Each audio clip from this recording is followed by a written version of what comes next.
নমস্কার বন্ধুরা, শুভ বিকেল। সবাই কেমন আছো? সবাই এইভাবে ভালোবাসা দিয়ে যাও।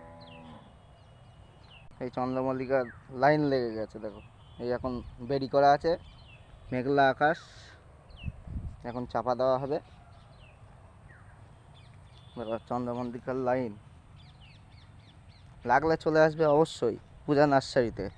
আপনারা আসবেন, দুর্গাপুজোর পর চলে আসবে, অবশ্যই সব রকম দিতে পারবো আশা করছি।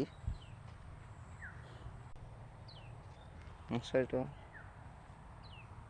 ময়না ঘোষপাড়া পূজা নার্সারি। সবাই ভালো থাকবে। ভিডিওটা এখানেই শেষ করছি। ভিডিওটা ভালো লাগলে অবশ্যই একটা লাইক করে দেবে, কমেন্ট করে জানাবে কেমন হয়েছে। কোনো বন্ধু নতুন হলে অবশ্যই সাবস্ক্রাইব করে দেবে। বাই।